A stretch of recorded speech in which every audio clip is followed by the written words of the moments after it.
RTP. Nos acompaña Jorge Chuya Chávez, él es director ejecutivo de Humanamente, para conversar sobre la ley de empleo. Bienvenido sea usted, muy buenos días, gracias por acompañarnos. Buenos días, María Fernanda. Primero, gracias por la invitación. Es un gusto estar aquí para mí. A usted, gracias por acompañarnos. Cuando uno lee ley de empleo tiene dos interrogantes. Y la primera es una ley más que no termina generando empleo, o se trata de una intromisión del Estado desde la generación de empleo.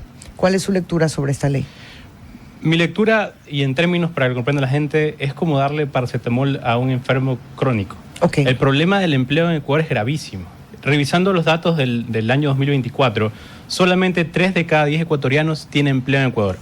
Eso para mí es algo sumamente grave. Es algo que me molesta como ciudadano, me molesta ver que no se está haciendo nada para solucionar este tema del empleo. Esta ley lo que propone es la no discriminación, básicamente, por edades y por capacidades, ¿cierto? Sobre todo por edades, okay. Sí. Porque no te pide experiencia, entonces si no consideran la falta de experiencia como un limitante, por eso digo sobre bueno, hay diferencia entre capacidad y experiencia, tiene razón. Nos quedamos en básicamente discriminación de edad. Sí, básicamente, y en resumen súper breve, lo que propone esta nueva ley que está para ver si no recibe el veto presidencial, de hecho, es tener primero políticas discriminatorias cuando se abren vacantes en trabajos, que no sea una forma, entre comillas, de discriminación, el decir no tengo experiencia laboral previa para poder aplicar un trabajo. Y al mismo tiempo, también lo que se hace es fomentar el empleo, fomentar entre comillas, de personas mayores a 40 años, donde se expone que si una empresa tiene más de 25 trabajadores, al menos uno de esos trabajadores tiene que ser alguien que tenga mayor a 40 años, y es algo progresivo que aumenta con el tiempo. Digamos que la mecánica como tal no es nueva, se le aplicó a personas con algún tipo de discapacidad, entonces había una obligatoriedad para incluirlos dentro del sector productivo y también a una vida con ingresos, se le obligaba a la empresa. Digo, la fórmula es similar, pero hay que revisar si la fórmula anterior tuvo los resultados buscados. Por supuesto, porque aquí también con esta nueva ley pueden incluso existir consecuencias no deseadas. Por ejemplo, la discriminación del rango etario al que no se está apuntando, es decir, a aquellas personas que ni son jóvenes ni son mayores a 40 años. ¿Qué pasa si... O sea, usted me dice un treintón. Por supuesto, alguien que no forma parte de ese rango etario que pide la ley. ¿Qué pasaría si una empresa decide, prefiero yo quizás contratar a este rango de etarios que a los que apunta esta nueva ley en lugar de estos de acá? Y de alguna forma puede ser una consecuencia no deseada que habría que ver cuáles son los resultados finalmente. Okay. Yo voy a leer un resumen que ha hecho Primicia sobre la ley y dice uno de los puntos. Si cuenta con un número mínimo de 25 trabajadores, estará obligado a contratar a una o uno mayor de 40 años. Y además de todo esto, tiene que mantener el criterio de paridad de género y esto será progresivo. ¿Qué pasa si de repente la empresa decide, oye, para ahorrarme todo el drama ya no tengo 25, tengo 24? Es que justamente de eso estamos hablando.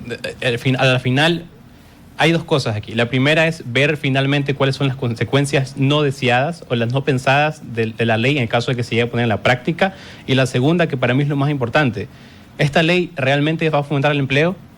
Okay. A la larga no creo. Adicional a eso, en esta ley existen estímulos o sanciones a quienes cumplan. Por el momento entiendo que eso va a ser reglamentado a través del Código de Trabajo, así que esperemos... Pero si no está en la ley, o sea, no sé cómo va a estar en el reglamento. Claro, para ejecutar un reglamento a veces necesitas tener la ley previa, entonces primero lo que hay que esperar es saber si el presidente va a vetar o no va a vetar esta nueva ley presentada. Ok, dice también que están vetados, esto lo voy a leer porque para algunos es una situación de discriminación. Los anuncios tipo, entre comillas, se necesita personal de hasta 25 años, quedan totalmente prohibidos, salvo que el empleador justifique ante el ente de control, el Ministerio de Trabajo, la necesidad de tener colaboradores con una determinada edad. Además, se prohíbe solicitar pólizas de seguros de salud, de vida o por enfermedades degenerativas y catastróficas como requisito para la vinculación laboral. Yo ahí solamente si tuviera que incluirle algo, sería las pruebas de embarazo que le hacen a las mujeres. Además, la terminación de la relación laboral por razones de edad o por acciones de acoso o violencia provocadas por promover la renuncia. O sea, siento que al final se queda muy cerrado, pero que igual puede ser vulnerado. ¿Cómo asegurarse que iniciativas buenas como estas, que si bien es cierto no generan el empleo, pero protegen al empleado de algún abuso o requerimiento de información muy personal, se puedan cumplir? Creo que aquí lo importante es, sobre todo, y me voy a ir quizás al tema más profundo, es innovar el código laboral que tenemos. Tenemos un código laboral que es en 1938. Deberíamos empezar a impulsar reformas o incluso, si queremos quizás mantener el status quo como está, empezar a hablar de un código de trabajo paralelo, nuevo, que innove en esos aspectos. Pero lo más importante es, estos aspectos que menciona la ley deberían ser principios fundamentales de cualquier código, de cualquier norma laboral que existe en un país. Entonces, ¿a cuáles se refiere? Al tema de la no discriminación, tanto por edad como por pedir seguro de salud, pedir pruebas de embarazo y todos los demás. Englobando el término de no discriminación, debería ser un principio clave de cualquier código de trabajo. Ahora, para mí lo que me preocupa de esta ley es que no termina dando las facilidades para crear el empleo. Porque, ¿qué pasa? El problema no se soluciona. El problema en Ecuador es que solamente 3 de cada 10 personas tienen empleo. ¿Cómo hago para que esas otras 7 personas puedan tener empleo? Claro, esta ley no va a ayudar a eso. Al final lo que termina haciendo es quítate tú y que venga alguien más que tenga esa edad o la edad para poder solamente darle cumplimiento. No genero una plaza, lo que hago es reemplazar. Por supuesto. Lo que deberíamos hacer es justamente encontrar leyes, impulsar reformas que ayuden a que ya no sean 3 de cada 10, sino que puedan ser un número mayor.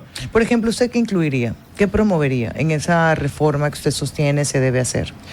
Por ejemplo, yo creo que, empezando desde lo macro, para mí Ecuador debería cambiar la Constitución, porque es donde nace todo el aparato... ¿Constitución? Sí, el aparato estatal, el aparato regulatorio del país empieza por ahí. Ahora, poniéndonos realistas... ¿Qué parte de la Constitución, es la que sostiene, que garantiza en qué, no sé? El tema Constitución es que es la institución base del desarrollo de cualquier país. Sí, pero eso lo tengo claro, pero digo que tiene que ver con el empleo, con los requisitos. Porque el Código Laboral nace a través de lo que la Constitución pone como derechos y obligaciones y demás. Entonces, a eso me refiero. ¿Cuáles son los derechos o regulaciones que están en la Constitución y que deben ser modificados para poder comenzar a crear un marco laboral distinto? Lo que yo haría en ese momento, nuevamente poniéndonos realistas, es llevar a cabo un proceso de cambio dentro del Código Laboral. Entonces, aquí hay 2 formas de hacerlo. La primera es buscar nuevamente a través del ámbito político impulsar un nuevo Código Laboral que reemplaza al existente, que nuevamente tiene casi 100 años de vigencia en el país y el mundo ha cambiado mucho, también Ecuador. O, en su efecto, podemos llevar a cabo un Código Laboral paralelo, en donde podemos decir, las personas que están contratadas bajo el antiguo código se mantiene, se respeta con todo lo que tenga que ver en ese nuevo código, en el antiguo código, pero al mismo tiempo queremos uno nuevo que permita abarcar que esas 3 de cada 10 personas aumente más. ¿Y qué por ejemplo, podría tener ese código nuevo? Por supuesto, la idea es tratar de bajar los costos corrientes que conlleva contratar a alguien en Ecuador. Tratar de hacer que el empleo no sea un privilegio y tratar de llevarlo sobre todo a que esos trabajadores informales que hoy existen en el país puedan pasar nuevamente a la formalidad. Lo que pasa es que si partimos de la palabra discriminación, ahí se aplicaría en todas las formas. Quizás los que estamos bajo el Código de Trabajo llegaríamos a tener más beneficios que aquellos que entrarían por otro código o por un código reformado. O sea, tendrías trabajadores más protegidos, otros casi al descubierto. Pero entonces el problema actualmente es que hay muchos, por decirlo, muchos entre comillas, beneficios laborables, pero hay pocas personas. Y aquí nos ponemos de forma personal en uno que queremos que esos 3 de cada 10 personas estén muy bien cuidadas, que estén muy bien reglamentadas, o queremos tener un marco jurídico que sea factible, que sea muy óptimo para todos, pero poder aumentar ese número y pasar de 3 a ser mayor. Porque nuevamente, en estos momentos, el Código del Trabajo regula solamente a los empleados formales, que son aquellos empleados que tienen, entre comillas, el empleo pleno, que son 40 horas laborales a la semana con el mínimo del salario básico. Pero ¿qué pasa con los trabajadores informales? Que forman el pedazo mucho más grande de la economía ecuatoriana. Y economías de todos los tamaños hay. Uh-huh. Entonces, no nos lleva a nada este proyecto de ley. Proyecto de ley. Una ley aprobada en la Asamblea tiene que ser analizada por el Ejecutivo. ¿A qué nos lleva? ¿Qué rescata?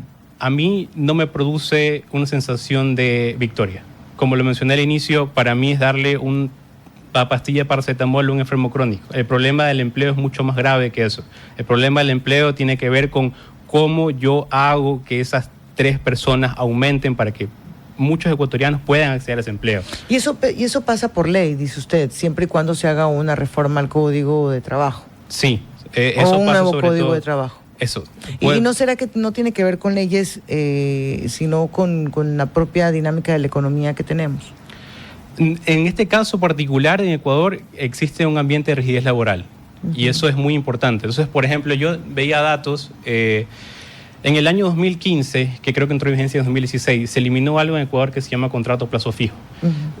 A partir de ese momento, las cifras, que también pueden suceder por varios aspectos macroeconómicos, pero las cifras de empleo informal y de desempleo empezaron a aumentar también con eso. Entonces, a la larga, hay que buscar la manera en que Ecuador pueda potenciar no solo su economía, porque eso estamos claros que deberíamos hacerlo, pero deberíamos potenciar el acceder al empleo. ¿Cómo hacemos que las personas puedan tener un empleo? Y eso se da de 2 formas. La primera es obviamente atrayendo inversión extranjera a través de ciudad jurídica para que existan más plazas de empleo para todos, pero la otra forma es trabajar con lo que existe actualmente en la economía y poder utilizar mecanismos que impulsen que personas salgan de la informalidad hacia la formalidad. Porque al final del día, como último dato, el 94% de empresas que dan empleo en Ecuador son MIPYMES. No son realmente las empresas grandes que uno se imagina y demás. Eso solamente contribuye el 6% de ese empleo total. Son las empresas a las que más les cuesta toda la carga administrativa que hay para sostener el empleo. ¿Es posible que el gobierno nacional simplemente mande al archivo esa ley, que la devuelva tal cual, o que quiera hacerle unas reformas para hacerla productiva según su criterio, que realmente no lo es hoy? ¿Qué debiera sumarle el gobierno nacional? ¿Qué debiera incluir el gobierno nacional en una eventual reforma? Le doy mi respuesta realista. Yo creo que el Ejecutivo lo va a vetar, incluso por el comportamiento que tuvieron los asambleístas. Porque no votaron a favor. Exacto, los asambleístas de ADN. Esa es mi sensación. Ahora, también creo que el Ejecutivo... Perdón, se abstuvieron del voto, no es que votaron en contra. También creo que el Ejecutivo quizás vaya a dilatar un poco el tema. Creo que tiene 30 días para poder ejecutar. No creo que hable tan pronto sobre el tema porque está todavía, digamos, en campaña hasta la segunda vuelta. Sí le alcanza la fecha. Sí le alcanza, sí le alcanza, ¿verdad? Tiene que pronunciarse sobre el tema eventualmente, pero a lo que voy es que el Ejecutivo, lo más probable que suceda es que esté esperando, primero, saber si finalmente gana o no gana las elecciones de segunda vuelta, y segundo, en el caso de ganar, finalmente ver cómo va a estar la composición parlamentaria. Una vez visualizados estos 2 ámbitos, pues es muy probable que el Ejecutivo envíe sus propias leyes para impulsar el empleo formal. Ahora, y esto no es de una forma salvar a la Asamblea Nacional, pero la Asamblea Nacional tiene un margen de acción, un campo de acción muy pequeñito para la generación de empleo. Eso es lo que se puede aportar solamente desde la Asamblea. Eso es lo que pueden ahora aportar para la generación, más que generación de empleo, es para la no discriminación laboral. Para la no discriminación laboral creo que es un muy buen paso. Es un excelente paso por aquello. Para la generación de empleo, creo que nos queda debiendo bastante a la Asamblea. Imagínense, bueno, yo ya pasé los 40, así que puedo estar un poco aliviada, pero allá los que tienen 39. Gerardo, ¿cuántos años tiene usted? 39, está fregado. Con esa ley se hubiera fregado, pues en el limbo. ¿Y usted? Yo tengo 27. No, yo también entro dentro de eso. Usted ya podría estar en los treintones que no serían... Todavía no, porque todavía la ley me pide no ser discriminado. Jorge, agradecele por haber estado con nosotros en esta lectura de lo que el país necesita para la generación de empleo. El resumen de su exposición es: esto ayuda a la no discriminación, pero no a la generación. Exacto. Muchísimas gracias. RTP